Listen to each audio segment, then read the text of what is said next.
দেখেন আজকে আমি কারেন্টে বসেছি। আচ্ছা, আমার এক বন্ধু রিসার্চ করার লেগে, আমার রিসার্চ করার লেগে আমি রিসার্চ করলাম প্রথম 500 টাকা, আমার 43 ইউনিট ঢুকছে। যখন বন্ধুরা এটা দিলাম তখন 1500 টাকার 7 ইউনিট ঢুকছে।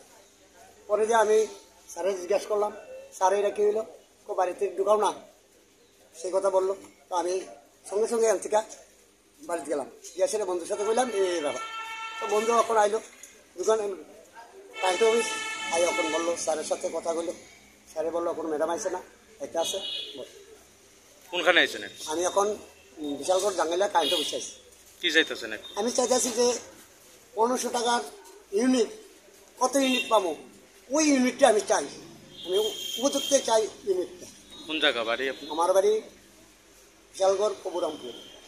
আমার বন্ধুর বাড়ি হলো করিমুরা রঘুনাথ। নাম কি? আমার নাম হলো ফারুক আহমদ। আপনি কি করেন? আমি গাড়ি চালাই। আর 1000 টাকা দিয়ে আমি পাঠাইছি, আমি টাইম পাই না, একটা গাড়ি দিয়ে পাঠাইছি 50 টাকা করছো করিয়া, আমার টাইম নেই, আমি দোকানদারি করি করিমুরা বাজারে। 1000 টাকা সবসময় পাঠাই আমি, 2বার অনলাইনে ঢুকাই, একবার অফিসে ঢুকাই, সবসময় আমি এইভাবে ঢুকাইতেছি।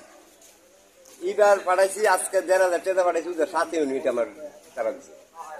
এটা কেমনি হইল? এটা কি সম্ভব? আমরা গরিব মানুষ কেমনে বাঁচুম? 60 মারা যাবো ওই মনে নেই।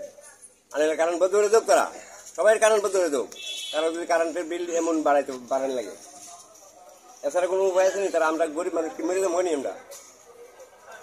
কোনখানে আইছেন এখন? এখন কারেন্ট অফিস আছি। কি কইছে? তারা কইছে যে ম্যাডাম আইতেছে, ম্যাডাম দেখবো।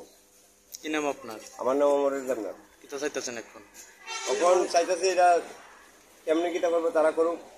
আমরা সবসময় যেমন ভাই এমন যোগ না, নাহলে একটু কম নিলে বাড়লে একটুকু বাড়তে পারে, তাহলে এমন পারবো নি। 1000 টাকা 7 ইউনিট। কোন জায়গা আপনার বাড়ি? বাড়ি করিমুরা, দোকান আমার করিমুরি।